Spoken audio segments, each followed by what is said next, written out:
ओम Shanti good evening. 3 बार ओम chanting करेंगे सभी। कमर की गर्दन सीधी, आंखें बंद कर लें। ध्यान को दोनों ही आंखों के बीच में ले आए, आगे चक्र पर। धीमी और गहरी सांस लें सभी।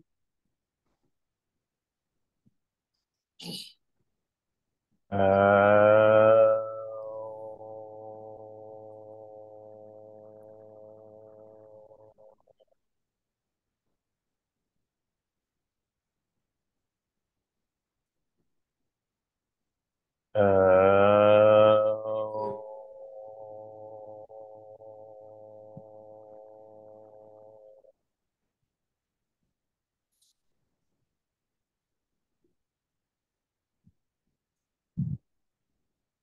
अ,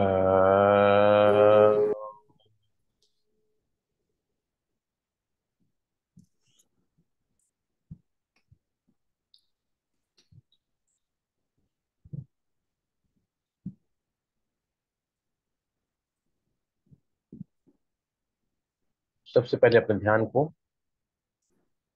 दोनों ही आंखों के, दोनों ही नासिकाओं के छिद्रों पर ले आए।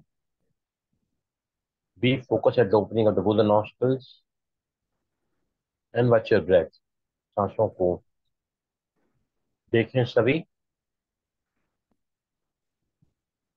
रिलैक्स फोरहेड, कमर की गर्दन सीधी, और धीरे धीरे सांसों की नजदीकों को बढ़ाते चलें। Get closer to your breathing.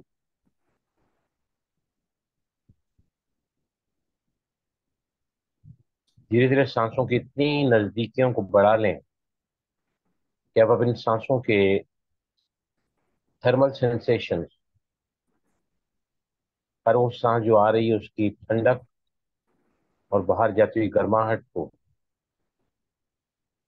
बाहर जाती हुई सांस की गर्माहट को दोनों ही नासिकाओं के छिद्रों पर फील करें, महसूस करें।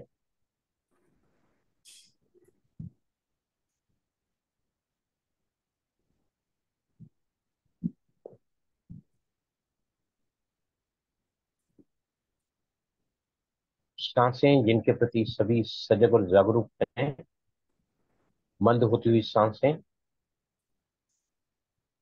जिनके साथ जुड़ा है मेरा मन, शांत होता हुआ, डीप साइलेंस, शांत।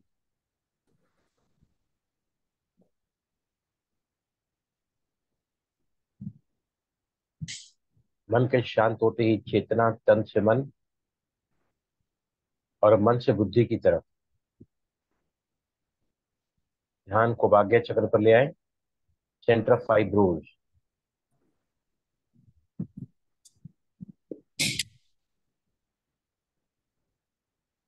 चेतना को और आगे बढ़ाते हुए consciousness concerning further toward the self, जो की तरफ तभी अपने आप को भ्रुकुटी के मध्य में अपने सत्य स्वरूप में देखें, फील करें कि आप एक चमकती हुई बिंदु हैं, point of light, twinkling star, दिव्य सितारा। आप जुड़ चुके हैं अपने आप से, soul consciousness, self realisation which takes you to supreme realization and the supreme consciousness, supreme realization। सभी अब विजुलाइज करें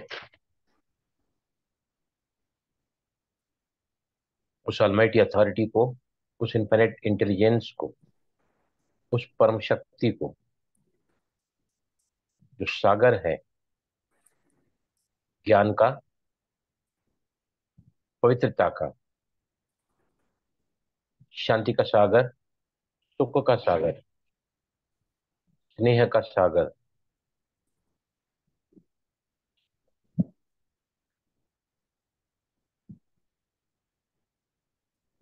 शक्ति का सागर और आनंद का सागर।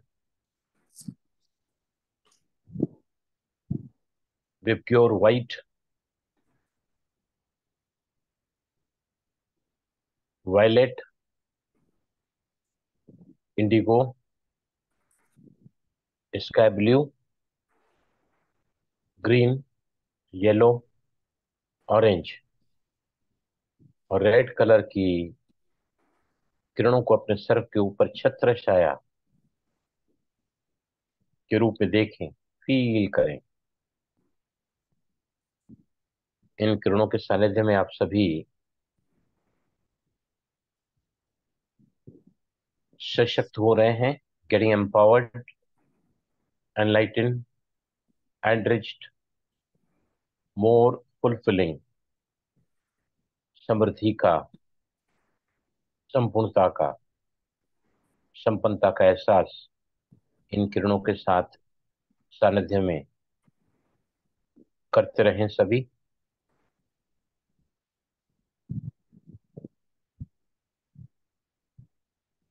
यस, नाउ स्लोली धीमे से आंखें खोलें।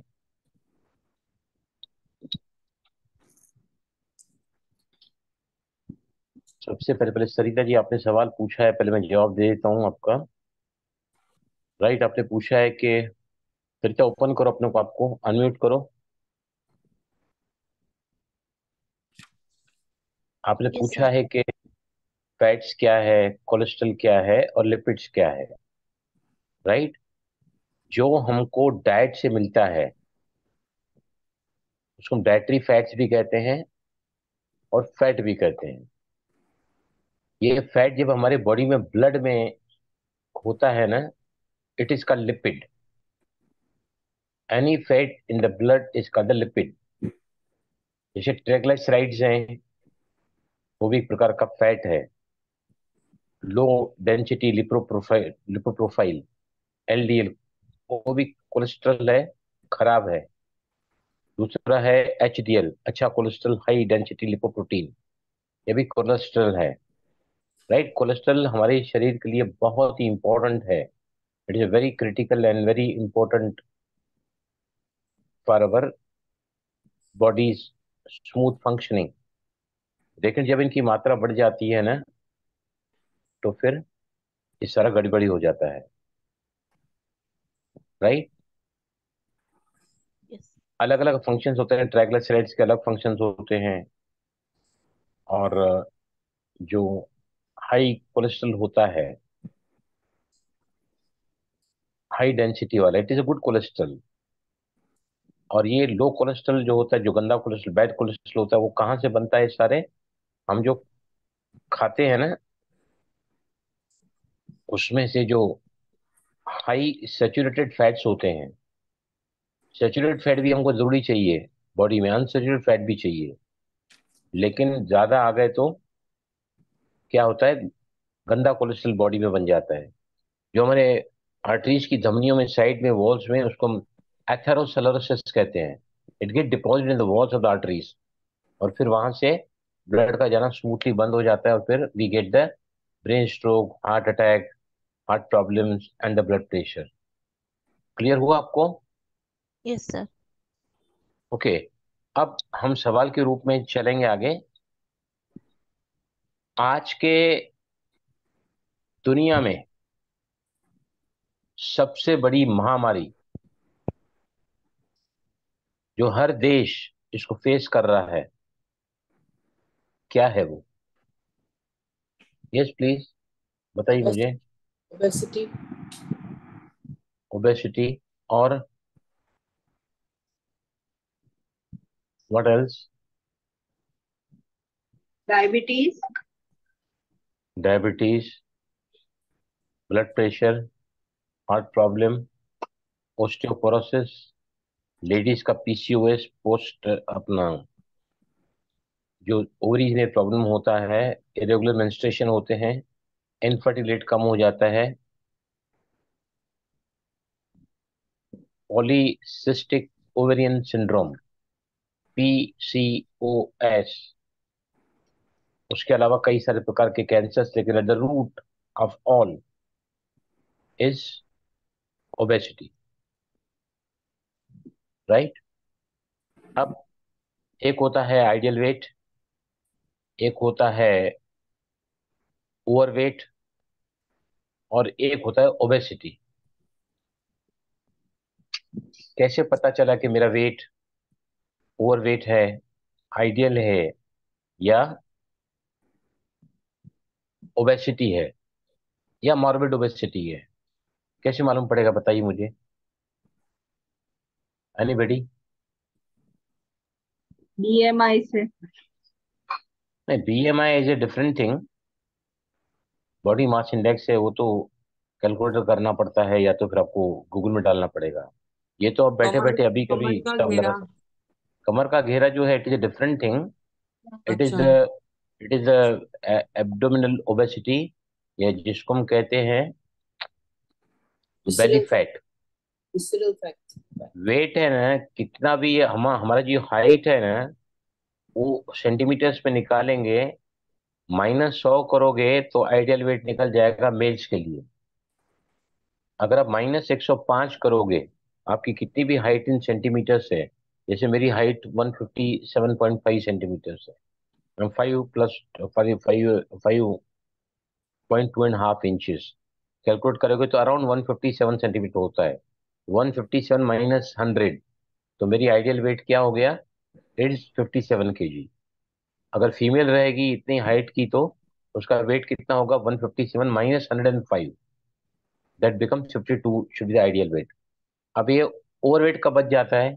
I am overweight, I am obese, I am morbid obese. कैसे पता चलता है? यस, बताओ कोई भी। अगर आइडियल वेट से मेरा वजन शरीर का 20% ज्यादा है, सपोज मेरा वजन 57 किलो होना चाहिए आइडियल वेट, उसका 20% ज्यादा मतलब करीबन करीबन 12 किलो और भी ज्यादा। 57 का 12-13 किलो, सुनिए, 12 किलो और ज्यादा, I I can become under the category of overweight. अगर वो 50% ज्यादा है, तो फिर it is called the obesity. अगर जितना मेरा आइडियल वेट उसका डबल है, मतलब it is the morbid obesity. Right? आया समझ में? आया सभी को? क्लियर हुआ ये? कमर का घेरा अगर आप देखने जाओगे तो आपका जो वजन है, कमर का घेरा जो आपकी जो सारी हाइट है, वो इंचज में निकालो, उसको 2 से डिवाइड करो, half the height in inches -2, ये आपका कमर का घेरा होना चाहिए इंचज में। Half the height in inches, half of it -2 is the your size of your waist. Right? अब ये महामारी फैली हुई है पूरे वर्ल्ड में। जो पहले 1970 और 80 के दशक में ये हार्डली 1 या 2 टके लोग, परसेंटेज लोग मोटे होते थे, लेकिन आज 30% लोग शहरों में रहने वाले particularly, they are obese. Right? India की अगर हम बात करें, इंडिया की, तो हमारे भारत देश में जो हैं, अगर हम परसेंटेज में देखें, तो मेल्स हमारे भारत में है ना, वो 35% लोग फीमेल्स मोटे हैं, और मेल्स 28% मेल्स और फीमेल्स, सॉरी, 35% जो माताएं बहनें हैं, वो इंडिया में आती हैं, जो मोटी कैटेगरी में आती हैं, और 28% मेल्स है, मतलब ladies are more fattier than males. 41% लोगों का कमर का घेरा बढ़ा हुआ है, शहर के 41%। Out of 141 people having the. अब खतरनाक जो है, अगर एक व्यक्ति मोटा है, उसके पूरे बॉडी में फैट है, और एक व्यक्ति है जिसके कमर में फैट ज्यादा है, एब्डोमेन ओबेसिटी बढ़ी हुई है, ज्यादा खतरनाक कौन सा होता है? Which is more dangerous, abdomen obesity और fat in entire body? What is more dangerous? Abdominal. बताओ। Abdomen obesity is more dangerous. Right? अब बहुत ही एक चीज यहाँ पर पहले हम देखेंगे कि ये जो महामारी है, इसको मेडिकल साइंस कभी भी ठीक न कर पाया है, न कर सकेगा। ये 60 सालों से मेडिकल साइंस मोटापे को तो पहले बीमारी मानता ही नहीं था, लेकिन अभी मानने लगा है। 2015 में फिर जब उन्होंने देखा कि मोटापे को इसलिए मेडिकल साइंस में पढ़ाया नहीं जाता है, वहाँ कोई चैप्टर नहीं है बेसिकली कल्ड ओबेसिटी वगैरह। अभी इन्होंने क्या सोचा कि ये सब it is cause of only caloric. ज्यादा कैलोरीज हम खाते हैं, कम खर्च करते हैं, इसकी वजह से व्यक्ति मोटे होते हैं। Eat less, work more, less calories in, more calories out, तो वजन कम होगा।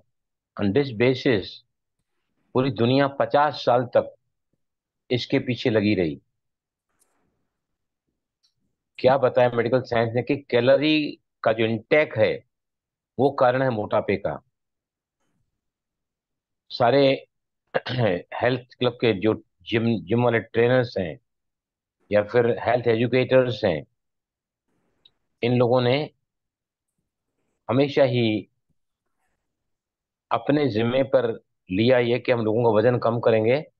लेकिन ये इससे भी 50 सालों तक वजन कम नहीं हो पाया।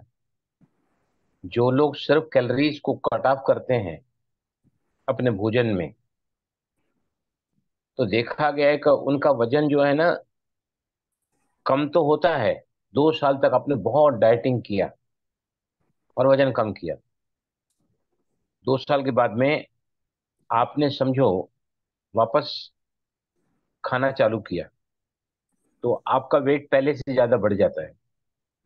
आपने 2 महीना बहुत ज्यादा मेहनत करके वजन कम किया, 3 महीना करके, 6 महीना करके, लेकिन जैसे ही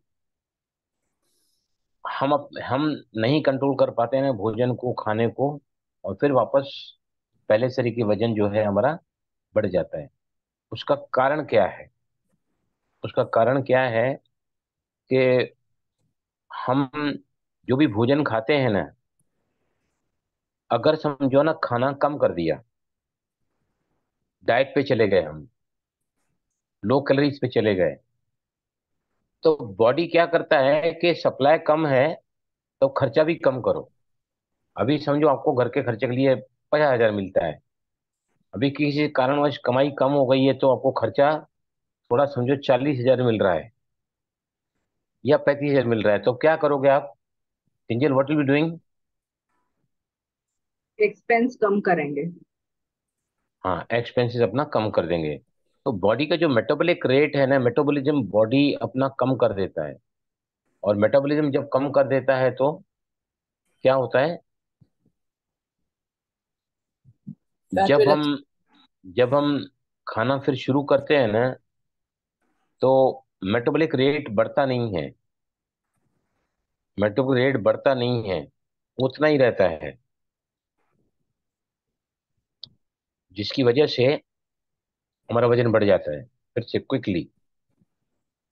the very important thing is, आखिर ये जो बीमारी है मोटापा, 15 साल पहले सारे दुनिया के हेल्थ प्रोफेशनल्स को वर्ल्ड हेल्थ ऑर्गेनाइजेशन ने बुलाया और कहा कि पता लगाओ कि आखिर मोटापे का कारण क्या है।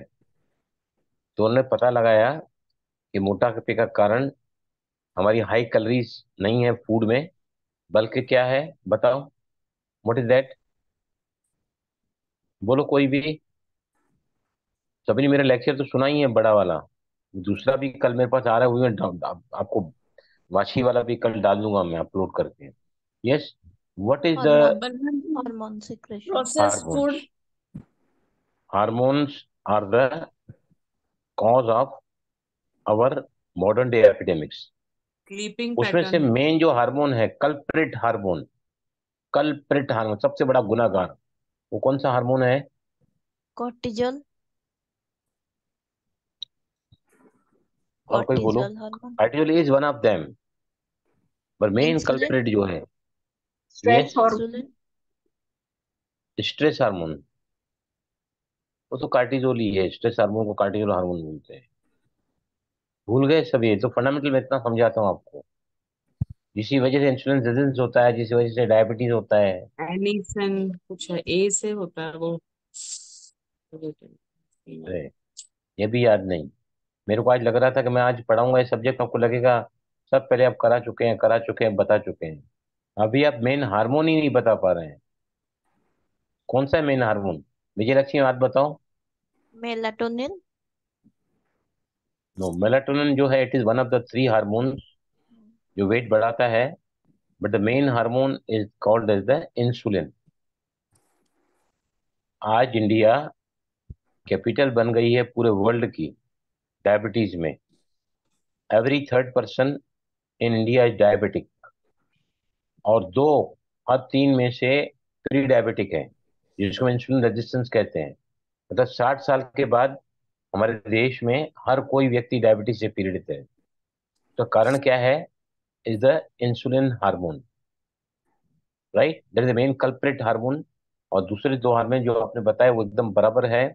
दूसरा हार्मोन है कार्टिजोल, और तीसरा है मेलाटोनिन। राइट, पहले इसका डिफरेंस बता देता हूँ कि कार्टिजोल हार्मोन क्या करता है। Cortisol hormone is stress hormone, right? Cortisol hormone, अगर रात को नींद बराबर नहीं हुई तो हमारे बॉडी में, ब्रेन में कार्टिजोल की मात्रा बढ़ जाती है। और अगर 1-2 घंटा नींद हमारी एवरेज से कम हो गई ना, 1 या 2 घंटा every day, we are sleeping less, या we are not having rejuvenating sleep, तो हमारा वजन 10 से 15 किलो बढ़ जाता है, राइट? कार्टिजोल जो है वो स्ट्रेस हार्मोन है, और नींद बराबर न होने से उसकी मात्रा बढ़ जाती है, और 10 से 15 किलो वजन आपका, 1 से 2 घंटा एवरेज नींद कम की तो वो भी वजन जो है उससे हमारा जो है बढ़ जाता है, right? Sleep hormone, sleep hormone मतलब मेलाटोनिन। मेलाटोनिन जो है वो अगर बैलेंस नहीं है तो भी हमारे को ये सारी बीमारियां लग सकती है, मॉडर्न डे डिजीजेज, एपिडेमिक जिसको हम बोलते हैं। इसका कारण जो है वो क्या है, बताइए मुझे। क्यों लोग मोटे हो रहे हैं? क्यों लोगों को ब्लड प्रेशर आ रहा है? क्यों लोगों को हार्ट की तकलीफ आ रही है, ब्रेन स्ट्रोक हो रहा है? या फिर ये कह सकते हैं कि क्यों ओस्टियोपोरोसिस बहुत ज्यादा फैला हुआ है, लेडीज प्रॉब्लम्स हैं बहुत ज्यादा। अपार्ट फ्रॉम देन, लोग प्री डायबिटिक हो रहे हैं, डायबिटिक हो रहे हैं। India is become the capital. उसका कारण क्या है, बताइए प्रोसेस मुझे। प्रोसेस Anti free radicals, हाँ, free radicals, toxins. Process food not भी e- हो सकता not है e- not eating जिसमें in time and eating late. देखो सारा क्लासेस चलता है, मेरे मैसेज आते हैं, तो उसमें ऊपर ऊपर से क्या लिखा रहता है? मैं लिखता हूँ Om Shanti, good morning, good afternoon. उसमें मैं लिखता हूँ make it sure to reach to every Indian. फिर बाद में बड़े कैपिटल में लिखता हूँ, क्या लिखता हूँ मैं? Food and life style balance. Food and life style balance, ये कारण है इन सारी बीमारियों का। हमारा भोजन कुदरत से कृत्रिम हो गया है। From the natural food we have gone to synthetic foods. जैसा बताया अभी आपने कि हमारा रहन सहन बिगड़ चुका है। न तो हम बराबर सो पा रहे हैं, न हम बराबर खा पा रहे हैं, और नहीं हम बराबर व्यायाम या उसको एक्सरसाइज कर रहे हैं, या एक्टिव अपने आप को रख पा रहे हैं। जिसकी वजह से मैंने क्या बताया कि हमारी जो 3 साइकिल्स हैं, बिगड़ी किससे हैं? Food and lifestyle imbalance से। Imbalance in food and the lifestyle. बिगड़ी क्या हुई है? तीन कौन कौन सी साइकिल्स बिगड़ी हुई हैं, जिसको हम सर्वाइवल सर्वाइवल बिहेवियर बोलते हैं। ये सारे जीव जंतुओं के लिए एप्लीकेबल है, लेकिन इंसान सबसे ज्यादा तकलीफ में आज। बाहर के Feeding जो जानवर हैं, जीव जंतु हैं, वो कुदरत के हिसाब से चलते हैं, सोते हैं, उठते हैं, खाते हैं, लेकिन इंसान ने क्या कर दिया है, सब कुछ बिगाड़ दिया है। बराबर। उसका कारण क्या है? हमारा खान पान और रहन सहन। खान पान में हमारा क्या क्या बिगड़ा है, बताइए मुझे, बोलो। Too much processed Processed food. food, yes. Factory, refined oil, refined oil number one. आपने बताया कि हाईली sugar, प्रोसेस्ड आटा, शुगरी फूड्स। और क्या बिगड़ा है? sugar, हाँ, आटा, wheat, पानी। पानी की जगह पर हम लोग क्या लेते हैं? पानी की जगह पर कई बार cold शुगरी drink, ड्रिंक्स लेते हैं। शुगरी ड्रिंक्स में कोलास हैं, सोडास हैं, fructose, या फिर fructose, दूसरा है फ्रूट जूस लेते हैं हम लोग। फ्रूट जूस लेते हैं instead of eating the fruit. Fruit और फ्रूट जूस में, फ्रूट फ्रूट अगर आप खाओगे तो it is very healthy of course. वो भी मात्रा में ही खाने हैं हमको। कितना परसेंटेज फ्रूट खाना है हमको? ओवरऑल 100% में से कितना परसेंटेज 50%. फूड होना चाहिए? 50, यस। 50. Fruit and कितना? vegetables. 50%. नहीं, now I 40, am talking, now I am asking about the fruits. 10%. 10 या 5? अगर डायबिटीज है आपको, प्री डायबिटिक आप हैं, तो आपको इसकी मात्रा और कम करनी पड़ेगी। You can go up to even 5%। लेकिन एवरेज हम सबके लिए 10% फ्रूट लेते हैं। लेकिन सबसे ज्यादा खतरनाक जो होता है वो फ्रूट जूस होता है। क्यों खतरनाक होता है, बताइए मुझे। Why fruit juice is very sugar, unhealthy, very dangerous, very, you can say. Balram sir उसमें direct फाइबर नहीं sugar, मिलता ना, It's फाइबर full, नहीं होता जूस में। it's full of sugar, so it spikes your blood sugar. उसमें fibre antioxidant नहीं होते हैं होता है इसके। फ्रूट जूसेस में। जी। राइट। Antioxidant है तो इसलिए. तो जो फाइबर नहीं होता है, एग्रीड। लेकिन क्या होता है जो हमारे काम को पूरी तरह बिगाड़ देता है? Sugar, fructose. Which which sugar? fructose, fructose, fructose. Fructose. fructose. Right. अभी फ्रक्टोज शुगर जो होती है ना, वो सबसे ज्यादा नुकसान क्यों करती है हमको, बोलो।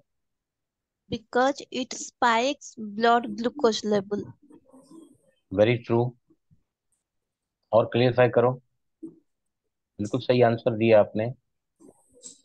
हम जब भी फ्रूट जूस पीते हैं, चंद ही मिनटों में हमारा फ्रूट जूस को है ना, वो कन्वर्ट नहीं होता है in the digestive tract.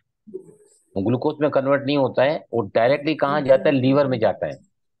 It is directly supplied to the liver and get deposited there in the form of the fat. इसी वजह से मोटापा पेट का बहुत ज्यादा बढ़ता है।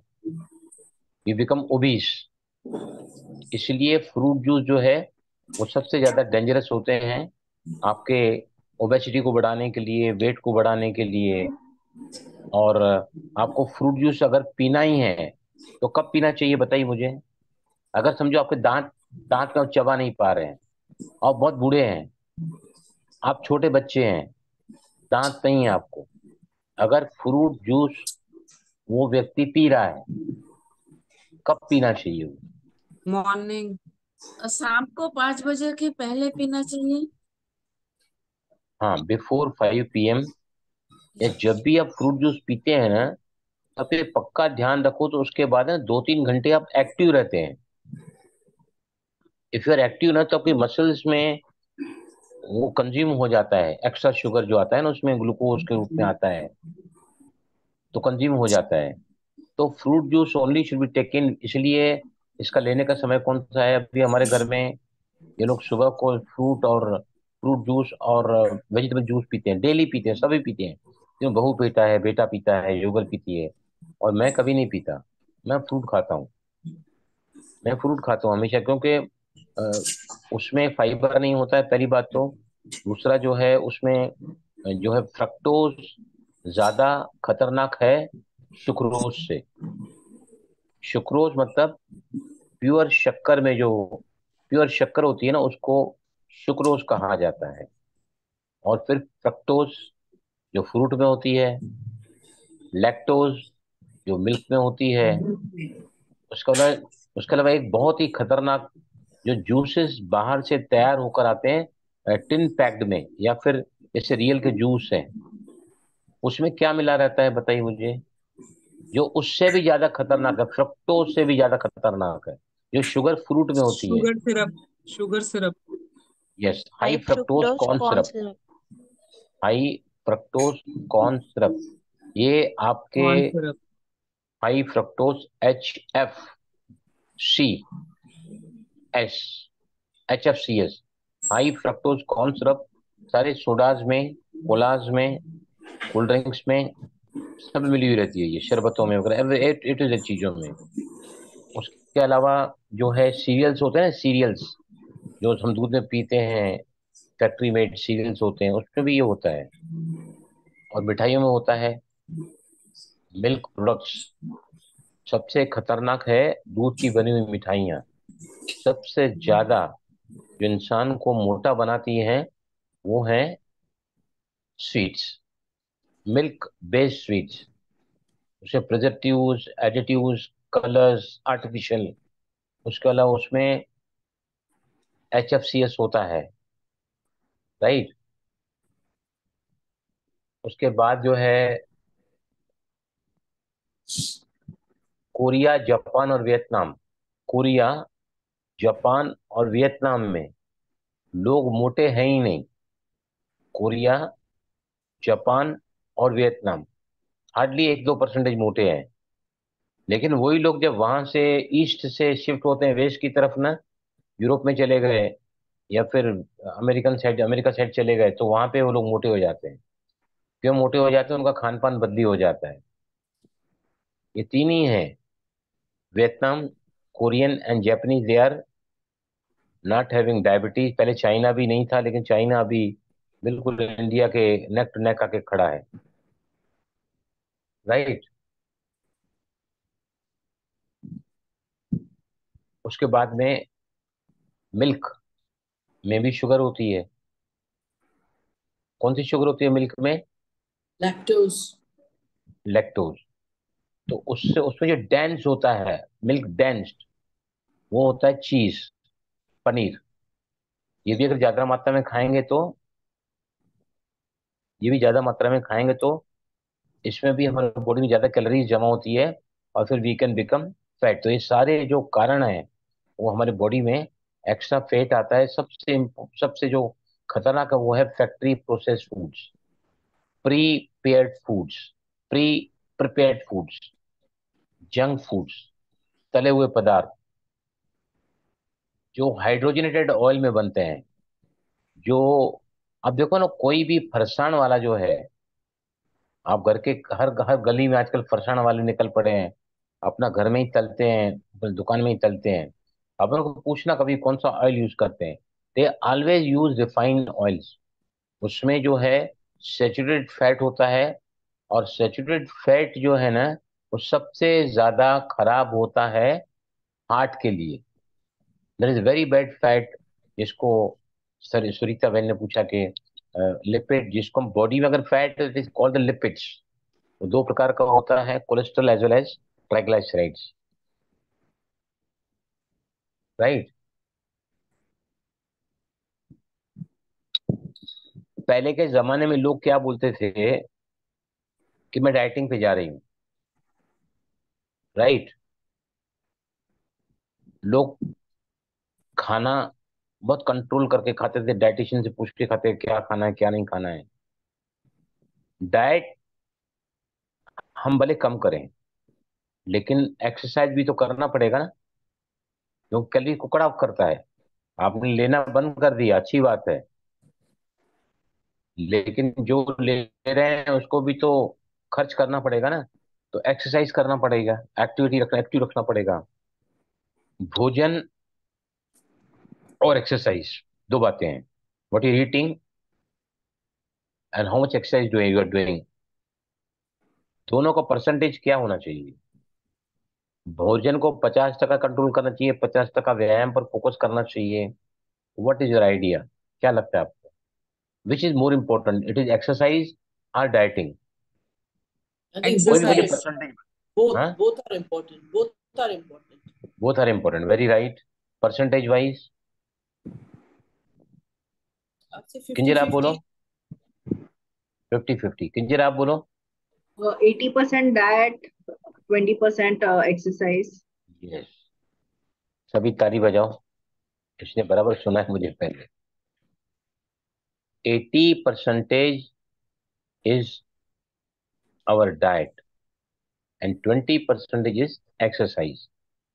मतलब हमारे मोटापे को बढ़ाने का जो मेन जो कारण है वो है हमारा food, junk food, highly processed food, factory made food, high sugar, high fat, या फिर जैसे 3 वाइट चीजें मैंने निकालने को बताया आपको कि आप हाँ, और एक बात हो गई है, पहले हम सेंधा नमक खाते थे, पिंक साल खाते थे, और आजकल हम रिफाइंड सॉल्ट खाते हैं, रिफाइंड सॉल्ट। वो भी कारण बन गया है हमारे बॉडी में वेट को बढ़ाने का। That is one of the reason, right. और क्या हम करने लगे हैं जिसकी वजह से वजन बढ़ रहा है, या 50-60 सालों से ये एक महामारी के रूप में फैला हुआ है? What is that? बोलो। That is multiple eatings. पहले के जमाने वजन में 3 बार भोजन खाते थे, आज 7-8 बार खाते हैं, बीच में है हेल्दी स्नैक्स, अनहेल्दी स्नैक्स खाते हैं बीच में। तीन कार्ब बार भोजन ज्यादा तो खाते हैं। हाँ, कार्बोडाइट्स जिसमें है वो हाँ, ज्यादा कार्ब्स खाते भी हैं। ज्यादा खाते हैं। कौन से कार्ब ज्यादा खाते हैं? कॉम्प्लेक्स कार्ब ज्यादा खाते हैं, जो अपने को फैक्ट्री मेड प्रोडक्ट्स में मिलता है, तो कॉम्प्लेक्स कार्बोहाइड्रेट बोलते हैं। और सिंपल कार्बोहाइड्रेट किसे मिलता है बताइए? 2 प्रकार के कार्बोहाइड्रेट्स हैं, and they are very important for our survival, they are very important for the proper functioning of our body। क्योंकि उसमें क्या होता है, main carbohydrates is the main source of energy. Energy तो चाहिए ही चाहिए, लेकिन सिंपल कार्ब्स किसमें होते हैं, और कॉम्प्लेक्स कार्ब जो उनको बिल्कुल नहीं लेना चाहिए, या उसको कम लेना चाहिए। सिंपल कार्ब्स मतलब क्या होता है बताइए? किसमें होता है सिंपल कार्ब जिसको हमको लेना चाहिए, और कौन से कार्ब जो हैं वो नहीं लेना चाहिए? सिंपल कार्ब मतलब grains, vegetables, fruits, seeds, nuts. ये इसमें सब में क्या होता है, ये ज्यादा शुगर को इंस्पाइक नहीं करते हैं, इनका जीआई वैल्यू कम होता है। ये सारे प्लांट बेस्ड फूड्स हैं, ये सूरज की गर्मी में पकाए हुए भोजन है ये जो हम खाते हैं, और इससे इसमें ज्यादा जीआई वैल्यू नहीं होता है, जिसकी वजह से शुगर स्पाइक नहीं करते हैं ये भोजन। और फिर इससे ये कार्ब्स कहलाते हैं healthy carbs, which are necessary for a body for the survival, right. और कॉम्प्लेक्स कार्ब्स कौन से होते हैं? कॉम्प्लेक्स कार्ब जो भी मैंने बताया ना, जैसे शुगरी फूड्स हैं, या शरबत है, सोडास है, कोलास हैं, हेल्थ ड्रिंक्स हैं, मिठाइयाँ हैं, या बेकरी प्रोडक्ट्स हैं, केक, पेस्ट्रीज, मफिन्स, राइट। और अभी आज मैंने याद किया थियोब्रामो ब्रोमा, थियोब्रोमा, नाम मुझे भूलना नहीं आ रहा था, मेरे को याद आया तो मैंने उसको थोड़ा रिमेम्बर कर रखा, थियोब्रोमा। इसको है ना बहन जी, किरण बहन ने बहुत अच्छा बताया था, मैंने भी वहां पढ़ा है कभी। गॉड मेड फूड है वो, गवर्नमेंट। गॉड मेड फूड है। सत्यानाशी होगी जिसने उसको गॉड मेड फूड लिखा है। गॉड मेड फूड किसको कहते हैं बताइए मुझे, tell me, what is God made food?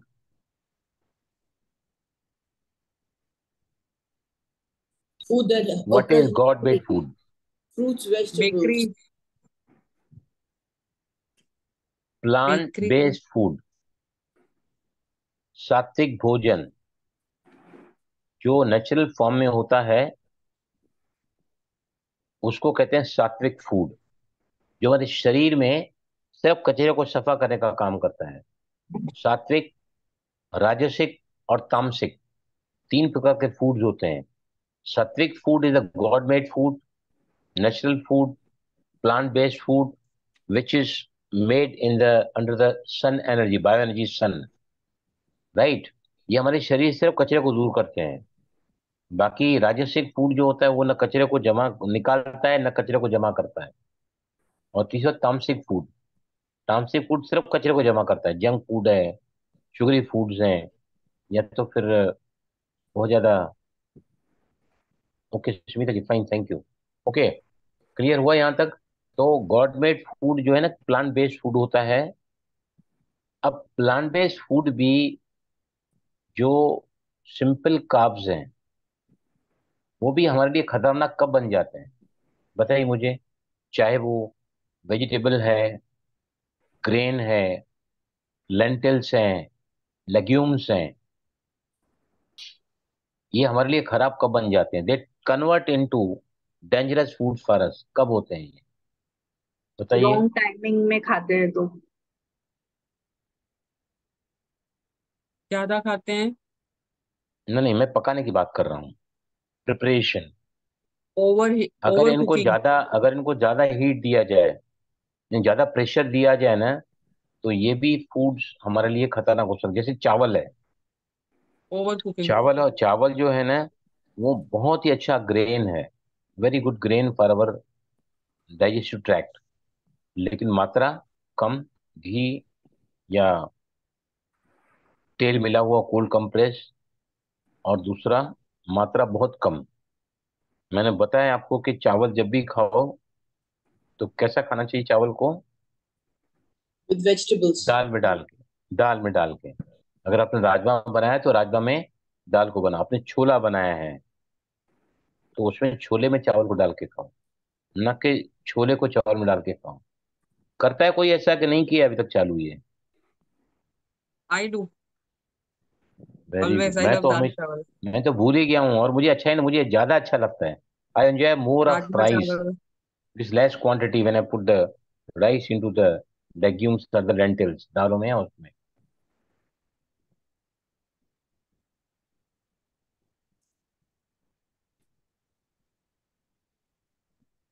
अब अगर हम हाई कार्ब्स, कॉम्प्लेक्स कार्ब्स ज्यादा खाते हैं, ये कॉम्प्लेक्स कार्ब क्या करते हैं, बहुत जल्दी हमको भूख का एहसास कराते हैं, राइट? तो हमारे ब्रेन में एक हार्मोन होता है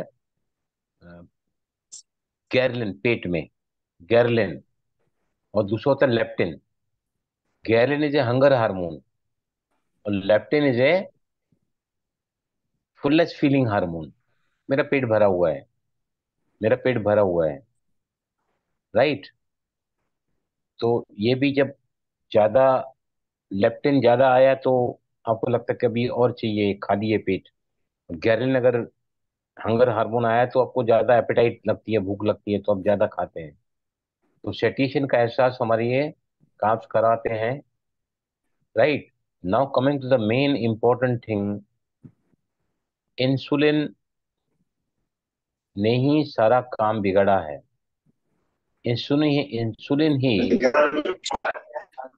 ब्लड प्रेशर को ले आता है, हार्ट डिजीज को ले आता है। इंसुलिन ही कारण बनता है प्री डायबिटीज का, वही कारण बनता है डायबिटीज का। कौन आवाज कर रहा है? उस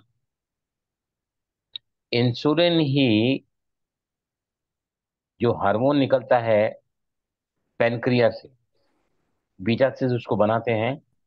इंसुलिन जो है वो कैसे, हालांकि बहुत इंपॉर्टेंट है इंसुलिन हमारे शरीर के लिए, अगर नहीं बनेगा ना शरीर में तो हम जिंदा नहीं रह पाएंगे। इसी जिनके बॉडी में इंसुलिन नहीं बनता है, दे दे कम अंडर कैटेगरी ऑफ, कौन से डायबिटीज में आते हैं वो लोग बताइए? जिनका इंसुलिन बनता ही नहीं है, there type pancreas 1। Do not produce insulin, type 1 type diabetes. One. तो ऐसे लोगों को क्या करना पड़ता है, बाहर से इंसुलिन लेना पड़ता है, नहीं लेंगे तो मर जाएंगे वो, they can not remain alive. मतलब insulin is a very important without which we cannot survive. लेकिन इंसुलिन के दो इंपॉर्टेंट काम कौन से होते हैं बताइए मुझे?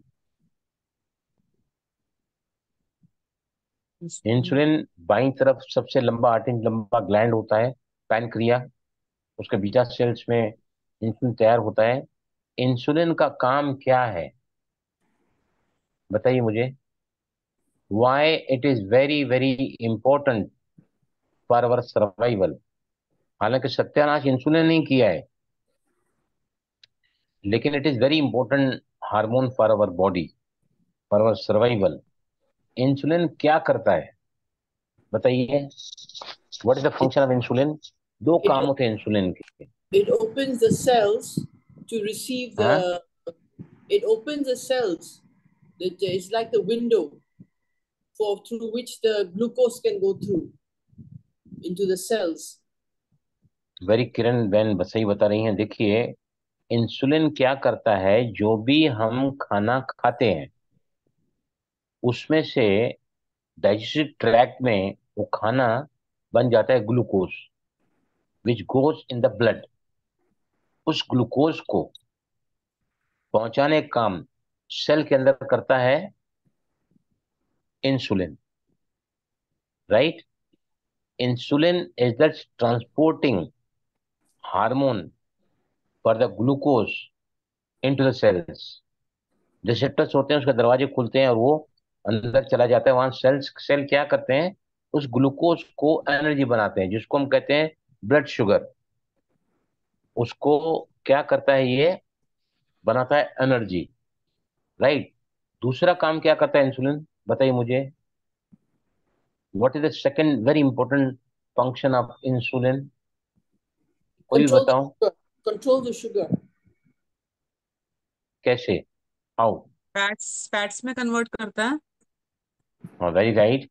वो जो एक्सेसिव ग्लूकोज आता है, हम बार बार खाते हैं और प्रोसेस्ड फूड खाते हैं, या फिर ऑयल खाते हैं, कौन सा, रिफाइन। ये क्या करता है, या हाई ग्लाइसेमिक फूड्स खाते हैं, अननेचुरल फूड जो हम खाते हैं, फैक्ट्री मेड फूड्स खाते हैं, इसकी जीआई वैल्यू बहुत ज्यादा होती है, जल्दी से बॉडी में ग्लूकोज को इंस्पाइक करता है। उसके बाद में वो, अगर ज्यादा मात्रा में बार बार हम खाते हैं मल्टीपल ईटिंग्स में, तो बहुत ज्यादा ग्लूकोज हमारे बॉडी में बनता है। और ग्लूकोज जब बार बार वो ले जाता है इंसुलिन सेल के अंदर, तो सेल क्या हो जाते हैं, उनके लिए बहुत ज्यादा काम हो जाता है। तो सेल क्या बोलते हैं, बस अब मैं थक चुका हूं, अब मैं और ज्यादा इसको प्रोसेस नहीं कर सकता। मुझे काम वाली बाई आई है, आप उससे काम लेते हैं 4 घंटे का, आज 12 घंटे का काम उससे ले रहे हैं। हर रोज 12 घंटे का काम लोगे तो क्या होगा? कामारी भाई क्या बोले, मुझे आपके घर में काम ही नहीं करना है, बोलेगे नहीं ऐसा? 4 घंटा उसकी कैपेसिटी है काम करने की, और आप 12 घंटा काम कराओगे तो नेचुरली वो थक जाएगी, गेट एग्जॉस्टेड। तो सेल्स जब थक जाते हैं तो अपना दरवाजा बंद कर देते हैं। उसके बाद शरीर में हम खाते तो रहते हैं, ग्लूकोज बढ़ जाता है, तो वो ग्लूकोज को वापस क्या करते हैं, ये इंसुलिन ले जाके उसको कहाँ जमा करती है, लीवर में। ग्लाइकोजन, ये एक फैट होता है जो लीवर में होता है और मसल्स में होता है। 24 से 36 घंटा अगर हम नहीं खाते हैं, या दो भोजन के बीच में हम नहीं खाते हैं, या लंबा गैप, रात को सोने के पहले और सुबह का पहला भोजन, इसके बीच में जो हमारी गैप आती है ना, तो हमारे शरीर को जो एनर्जी आती है वो कहाँ से आती है? It is supplied by the glycogen energy, stored energy in the liver. और ये काम भी कौन करता है, कौन करता है ये? Insulin, right? अभी जब सेल बहुत ज्यादा बीमार पड़ने लगते हैं, बहुत ज्यादा काम करना पड़ता है उनको, तो है ना, सेल अपना रास्ता बंद कर देते हैं, दरवाजे बंद करते हैं, रिसेप्टर्स खोलते नहीं है। ये एक मैकेनिज्म है सेल्स को बचाने के लिए, अंदर बॉडी का अंदर अपना सिस्टम है, प्रोटेक्टिव सिस्टम है ये। और ये क्या करता है, इंसुलिन रेजिस्टेंस को आपके शरीर में ले आता है। यू बिकम इंसुलिन रेजिस्टेंस, और फिर आप प्री डायबिटिक में चले आते हैं। नहीं ध्यान दिया, ये सब चलता रहा, तो यू बिकम डायबिटिक्स, राइट? तो इंसुलिन रेजिस्टेंस जो है, it is the main which is creating all these diseases, multiple metabolic syndrome जो बन के पूरा बीमारियों का, राइट? इसके भी नीचे क्या है, मोटापा है, ओबेसिटी। वो भी कौन सी? Particularly abdominal obesity. आया समझ में? अब विशियस सर्कल, क्यों डायबिटीज, एक बार डायबिटीज को लग गई तो डायबिटीज से बाहर नहीं आ सकते। वन से डायबिटीज ऑलवेज ए डायबिटिक। किसको ब्लड प्रेशर हुआ तो डॉक्टर क्या बोलते हैं पता है आपको? जो गोलियां लेते हैं ब्लड प्रेशर, वो मुझसे क्या कहते हैं कि बलराम, डॉक्टर ने कहा है कि जिस दिन मरना भी होगा ना तुम्हारे को, तो भी गोली लेके मरना। इतना एडिक्टेड हो जाते हैं, होना पड़ता है इन दवाइयों के। जैसे आपको डायबिटीज है तो आपको खाना खाने के पहले भी शायद, किसको है डायबिटीज यहाँ पर? आपको किंजल, आपको है ना? आपको किरण डायबिटीज है आपको? तो आपको क्या खाने के पहले लेना पड़ता है ना दवाई? बाद में। बाद में लेना पड़ता है। हाँ, तो वो इंसुलिन जो बढ़ जाता है ना बॉडी में, जो शुगर बढ़ जाती है, उसको न्यूट्रलाइज करने के लिए आपको दवाइयाँ देते हैं। तो जो मेन हार्मोन है वो है insulin, number one, which is creating the obesity in your body, which is incurable with the medical science. क्योंकि उनको उनका कारण ही पता नहीं है, मेडिकल साइंस को कारण ही पता नहीं है। और इसलिए जब तक कारण पता नहीं है, अब उसका निवारण नहीं कर सकते। पहले के दिन हैजा, कॉलरा, चिकन पॉक्स, पोलियो था तो उनके वैक्सीनेशंस, उनके टीके निकाले, सैनिटेशन ध्यान कराए, तो बीमारियां जमीन से गायब हो गई हैं। लेकिन ये जो है बढ़ते चला जा रहा है, बढ़ते चला जा रहा है। कल मैं एक छोटा सा क्लिप इसने भेजा था हमारे रिश्तेदार ने फेसबुक में। 6 लेडीज नाच रही थी, 6 फैट लेडीज वर डांसिंग। और मैं ध्यान से देख रहा था, कम से कम मॉर्बिड ओबेसिटी, कम से कम है ना उसमें, मॉर्बिड ओबेसिटी के 2 होंगी और 4 ओबेसिटी में आती थी। 6 की 6 मोटी, 6 की 6 मोटी है, दमादम फैट भरा पड़ा है ऊपर से नीचे तक बॉडी में। आज मैंने उनको फोन किया, मैं बोला मैंने कल आपका वीडियो देखा है, हमारे रिश्तेदार वही हैं। मैंने कहा आप 6 के 6 फ्रेंड्स पर डांस कर रहे थे ना, 6 के 6 और मोटे हैं, और आप कई सारी बीमारियों को पाल रहे हैं अंदर। न जाने कब आपको हार्ट अटैक आ जाए, न जाने आपको ब्रेन स्ट्रोक कब हो जाए। तो आप अगर गुरु को बनाओगे, if you are all interested ना, तो आई कैन गाइड यू कि कौन सा जो है आपको डाइट में कंट्रोल आपको करना चाहिए। राइट? अब बहुत ही इंपॉर्टेंट है कि भोजन को अगर आपने 10 मिनट में पूरा कर दिया, 8 मिनट पूरा किया, 15 मिनट पूरा किया, तो इसका क्या नुकसान होता है? If he if he eat fast, fast eaters are the over eaters, fast eaters are the over eaters. तो भोजन को जो व्यक्ति जो 20 मिनट के पहले खा लेता है, मतलब फास्ट खा रहा है, फास्ट खा रहा है, तो आपको मोटापा बढ़ने का वहां भी अगर चांस नहीं भी है, तो आप क्योंकि भोजन को पूरा चबा नहीं रहे हैं, तो भोजन आपका ज्यादा काम कहाँ करना पड़ता है? पेट में।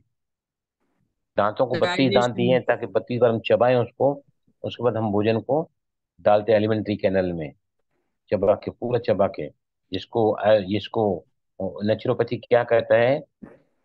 Drink your solids and eat your liquids, drink your solids and eat your liquids. इतना ज्यादा आप सॉलिड्स को चबाओ कि वो लिक्विड बन जाए, और लिक्विड जैसे लस्सी है या फिर और कोई पेय पदार्थ है जो फ्लूइड ज्यादा है जिसमें, तो उसको क्या करना चाहिए? उसको खाना चाहिए। आपका सलाइवा उसमें मिल जाएगा, और फिर आपका धीरे धीरे लस्सी, जैसे लस्सी, if you give me a glass of lassi, मैं तो बटर मिल्क को भी टाइम लगाता हूँ, बटर मिल्क पीता हूँ ना मैं, तो उसमें भी टाइम लगाता हूँ, छाछ में। उसको मैं मुंह में डाल के पहले उसको चबाता हूँ, फिर देता हूँ। ओके? जितना ज्यादा बायोडाइवर्सिटी आप रखोगे, उसमें ज्यादा न्यूट्रिएंट मिलेंगे आपको। बायोडाइवर्सिटी जो है ना, is necessary for the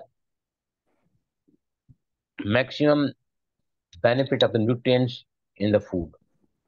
biodiversity मतलब आप रोज अलग अलग दाल खाओ, अलग अलग सब्जियां खाओ।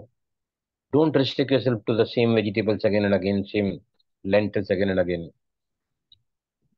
जितने ज्यादा वैरायटी फ्रूट की आप रखो, जो फ्रूट नहीं खाते हैं ना, जो वेजिटेबल नहीं खाते हैं ना, उसको भी कभी कभी लेकर आओ। Diversity in the food. जितना फूड को डाइवर्स रखोगे उतना आपको न्यूट्रिशन फूड ज्यादा मिलेगा।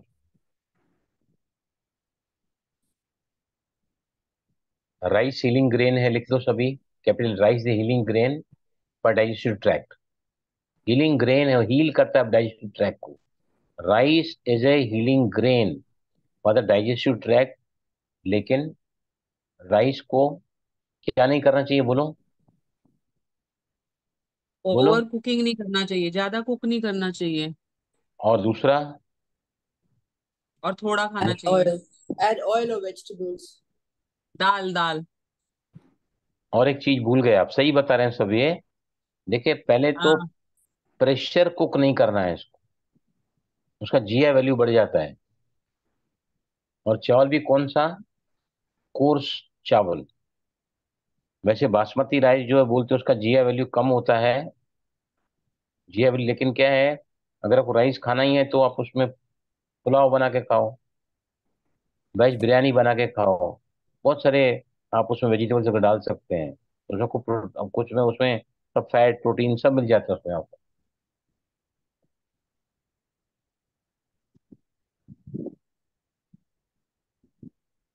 बट सर डायबिटिक लोग को तो बहुत थोड़ा चावल खाना पड़ेगा ना सर। मैंने ज्यादा खाने को कभी बोला है? मैं तो आप लोगों मतलब को भी सर 2 चम्मच बोलता हूँ। तो ज्यादा डायबिटीज की खा तो बात है, सकते मैं हैं तो चार, मैं चार मेरे चम्मच। को कौन सा डायबिटीज, मैं थोड़ी डायबिटीज है, मैं 2 ही चम्मच खाता चार। हूँ बस। 2-3 चम्मच ही खाता हूँ मैं। 4 चम्मच भी देती तो वापस डाल के आता हूँ चावल। आई कंज्यूमर ही। अब ये विशेष सर्कल क्या है, आप सुन लो। आपने शुगरी फूड्स खाया, अल्ट्रा प्रोसेस फूड खाया, फटाफट ग्लूकोज आया, इंसुलिन आया, और इंसुलिन बार बार जब आता है तो सेल अपना काम करना बंद कर देते हैं। सेल को जब ऑक्सीजन नहीं मिलता है, सेल को जब सेल को मतलब प्रॉपर न्यूट्रिशन नहीं मिलता है तो सेल बीमार पड़ जाते हैं। और सेल जब बीमार पड़ जाते हैं तो ब्रेन को मैसेज जाता है कि बॉडी में एनर्जी की कमी है। और फिर ब्रेन मैसेज भेजता है मुझे भूख लगी है। फिर से बता रहा हूं मैं, ऐसा भोजन अगर हम खाते हैं जो बार बार आपके शरीर में बहुत जल्दी शुगर को स्पाइक करता है, इंसुलिन को ले आता है क्विकली, इसलिए मैंने क्या बताया आपको, एक और दूसरे भोजन के बीच में कुछ मत खाओ। अगर खाना ही है, पीना ही है, तो आप डिटॉक्स टी ले सकते हैं बिना शुगर की, राइट। उसके बाद में बार बार खाया, बार बार ग्लूकोज आया, ग्लूकोज आएगा तो इंसुलिन निकलेगा, इंसुलिन निकलेगा तो क्या होगा, इंसुलिन निकलेगा तो आपको इंसुलिन रेजिस्टेंस हो सकता है, प्री डायबिटिक। या तो फिर लीवर में फैट जमा होगा, फैटी लीवर हो जाएगा। और फैटी लीवर भी क्या है, दुनिया के 30% लोगों को फैटी लीवर है। 30% of world population is having fatty liver. Fatty liver का कारण क्या है, again and again eating, again and again eating. Insulin, पहले ग्लूकोज आया, इंसुलिन आया, फिर वो फैट जमा हुआ लीवर में। और जब इंसुलिन रेजिस्टेंस हो जाता है तो फिर क्या होता है, ये जाके फैट जमा होता है लीवर में। इसलिए डायबिटीज वाले पेशेंट हमेशा मोटे होते हैं, और अगर मोटे नहीं हैं तो इनका पेट मोटा होता है। They are slim but abdominal obesity is there. उसके बाद ये सेल कमजोर हो जाते हैं तो ब्रेन को मैसेज जाता है कि भाई मैं मर रहा हूँ, मुझे खाना दो, मेरे को एनर्जी चाहिए। तो फिर हम ज्यादा खाते हैं, और ये पूरा विशेष सर्कल हमारा बन जाता है ये। We keep on eating, keep on putting the adding the weight to our body, abdominal obesity बढ़ जाती है। मोटे, मुझे देख के भी शर्म लगती है, एक से एक मोटे भरे पड़े हैं, एक से एक, बाप रे। कहीं भी मैं देखता हूँ ना आजकल, तो मैं खास नोट करता हूँ, जो भी ज्यादा धनाढ्य लोग हैं ना, पैसे वाले, दो यू कैन एफोर्ड, काम वाली बाईस, काम कम करते हैं, फिजिकल एक्टिविटी कम होती है, और वॉक वॉक करते ही नहीं है, लेट उठते हैं, लेट सोते हैं। सब साइकिलें बिगड़ी हुई है तीनों की तीनों। स्लीप एक cycle, feeding fasting cycle, and exercise activity cycle. अब लास्ट में एक बात बोल के मैं खत्म करूंगा। कई लोग क्या बोलते हैं कि बहुत ज्यादा ब्रिस्क वॉक करो, कई लोग बोलते हैं एरोबिक्स करो, राइट। सबसे बेस्ट बताता हूँ, ऐसा कहा जाता है कि जो व्यक्ति 10,000 कदम चलता है, करीबन 3 माइल्स होता है वो, तो फिर उसको दूसरा कुछ करने की जरूरत नहीं है। अगर बूढ़ा है व्यक्ति, तो आजकल तो कुछ ऐप्स निकले हैं जो मोबाइल में बताते हैं आप दिन भर कितने स्टेप्स चले हो।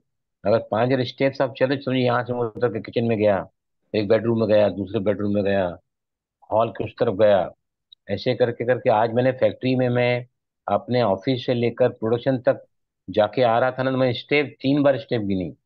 जाने को 100 स्टेप लग रहा था, आने को 100 स्टेप लग रहा था। फिर वहां से वॉशरूम दूसरी साइड में है, तो मैंने हिसाब लगाया ना कि एक चक्कर में कम से कम मेरे को 300 स्टेप्स चलने पड़ते हैं। 300 स्टेप्स, अगर 10 बार भी राउंड मैंने मारा तो 3 स्टेप तो मेरे ये वही हो गए। तो घर में यहाँ से वहां वहां चलते हैं।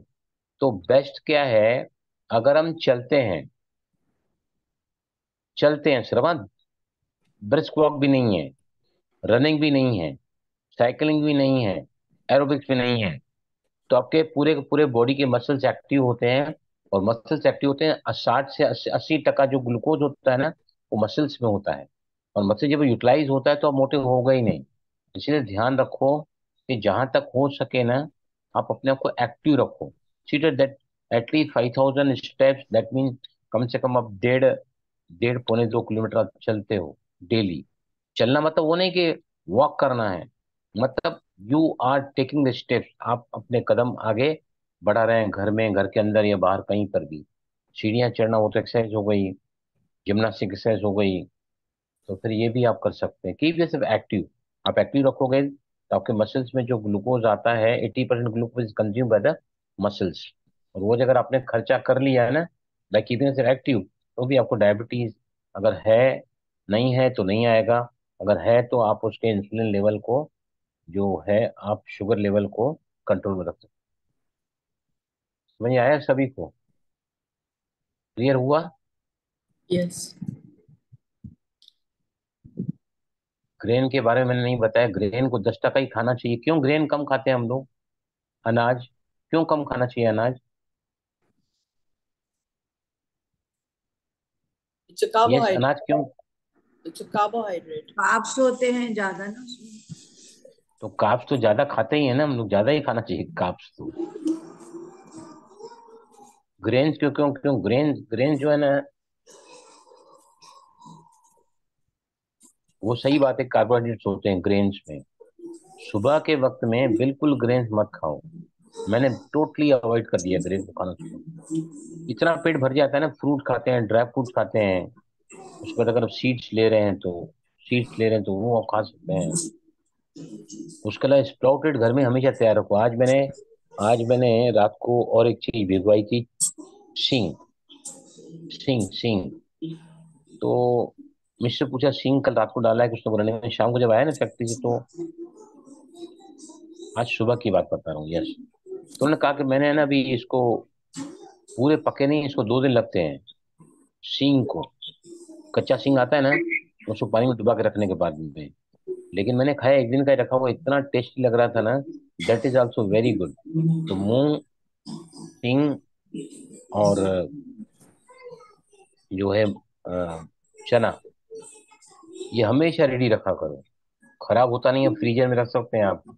जब भी भूख लगी, नहीं खाए तो दोपहर को खा सकते हैं, सुबह को खा सकते हैं। और शाम के बाद में उसे नहीं खाना चाहिए। अभी मिसेस क्या करती है, पहले मैं क्या करता था, प्रेशर कुकर में डलवा रहा था, उसमें तेल मसाले डाल के, फिर वो मेरे को बना के देती है। अभी वो हाई कुक तो करना नहीं है, न्यूट्रिशन वैल्यू खत्म हो जाती है उसकी। तो फिर अब इसने अभी क्या किया है, कि हमारा जो ओवन कुक है ना, वो, उसको ऑटोमेटिक मोड पे होता है, वो 30 सेकंड पे फिक्स है। थोड़ा सा पानी उसने डाला और उसके अंदर रख दिया, 30 सेकंड में वो तैयार हो गया। बाहर जब आया तो अभी ऐसा ही मुझे कर, उसमें न मैं साल्ट डालता हूँ, नहीं मुझे ओवर कुक करना पड़ता है, लेकिन वो इतना ज्यादा मुलायम हो जाता है कि खाने को बहुत इजी पड़ता है। Simply take a small ball, और उसमें आपका वो स्प्राउटेड वाला डाल दो, और थोड़ा सा पानी डालना, ज्यादा पानी नहीं, बहुत कम पानी। हो सकता है 1 या 2 चम्मच पानी अगर आप डालोगे ना, उसको ओवन में डालोगे 30 सेकंड पे, आप उसको टेम्परेचर में हीट करोगे ना, तो ज्यादा हीट होता नहीं है। मैंने उसको आज भी मैंने उसको हाथ से निकाला, अपने हाथ से, और फिर यहाँ पे बैठ के खाया, तो I could easily pick it up without any support, without any कपड़ा वगैरह लेने के लिए अंदर। मतलब वो ज्यादा ओवर कुकिंग नहीं होता है। समझ आया आपको? सर फिर ये ओवन होता चिल्लास है ना। वगैरह कभी खाएंगे sir? Sir good morning, morning में चिल्लास वगैरह जो खाते हैं ना, बेसन का चिल्ला और ज्वारी या हाँ तो रागी का मैंने चिल्ला, मैंने मैं क्या बोलता हूँ, क्या है एक्चुअली, और ग्रेन ही है ना फ्रूट सर। जो है ना, हाँ मेरी बात सुनो, क्या फ्रूट जो है ना, वो सबसे ज्यादा आपको डाइजेशन होता है, क्योंकि सुबह का नाश्ता करने के बाद we become active, we are active after that. चलो लंच टाइम एक्टिव तो रहते ही रहते हैं। आप अरे घर में बैठे हैं तो भी काम तो रहता है, कमाली बाई आती है, खाना बनाना पड़ता है, बहुत सारा काम रहता है। That is the best time to eat the fruit. दूसरा जो है ना, ड्राई फ्रूट भी सुबह कोई खाना चाहिए, सीड्स खा सकते हैं आप। उसके अलावा हल्का सा उसमें अगर चाहें तो वेजिटेबल्स खा सकते हैं, राइट? क्योंकि वेजिटेबल्स आपको बहुत ज्यादा खाना है। वेजिटेबल्स की मात्रा 40% है। अगर आप सुबह के नाश्ते में वेजिटेबल नहीं लोगे, दोपहर को वेजिटेबल्स, उसमें से भी आप आधे वेजिटेबल्स आपको कौन से खाने हैं पता हो आप मेरे को? कच्चे। कच्चे। दोपहर के जैसे भोजन करते हैं ना, तो पहले आपको पहले सलाद की प्लेट खा लेनी है। You are not to switch on to anything else now, only salad you to take, only सलाद।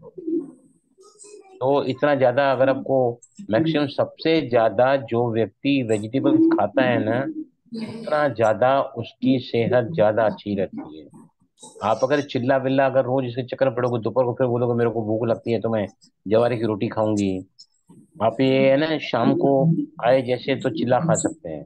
और सुबह के भोजन में है ना, ग्रेन्स को इन्वॉल्व कोशिश करके मत करो, ताकि you can easily take the content of the fruit as well as, you can say, उसमें ड्राई फ्रूट आप साथ में खाते हैं, सीड्स खाते हैं, तो इसकी मात्रा, और मैंने स्प्रोटेड भी बोला है, इतना सारा हो जाता है ना सुबह के टाइम में। ग्रेन की जगह ही नहीं है, ग्रेन की जगह है ही नहीं। आज I went to factory late today, तो शी वाज आस्किंग मी आपको मैं चिल्ला बना के दूं क्या? मैंने बोला कोई जरूरत नहीं है, कोई जरूरत नहीं, मेरे को जरूरत तो भूख लगती नहीं है इतनी। I am so much satisfied with all three ना। I take dry fruits, I take fruits, and I take chia seed. अभी तक मैंने इतना रेगुलर नहीं लिया, लेकिन अब मैं कल जाके मार्केट सारे सीड्स कल लेके आने वाला हूँ। उसमें फ्लैक्स सीड्स को आपको क्रश ग्राइंडिंग करना पड़ता है, और 1 महीने के लिए आपको इसको फ्रिज में स्टोर करना पड़ता है, वो भी कांच की बोतल में। फ्लैक्स सीड्स कड़क होते हैं, ये नहीं आप पचा सकते। तो मैं जो अगला सेशन अभी लूंगा ना, क्योंकि फ्राइडे को मुझे बाहर जाना है, Friday I am not available, तो अगली क्लास जो होगी मंडे को होगी। और मंडे को है ना, मैं पूरा सीड्स के ऊपर बात करूंगा, because seeds are very important, they full of nutrients, full of fibres, full of satiation, and very important for the ingredient for our food. तो हम ना सारा बात ग्रेन्स, सॉरी, सीड्स पर ही बात करेंगे हम, chia seed, flax seed, melon seeds. ठीक है? All okay right. Okay, good night. Okay, बताइए।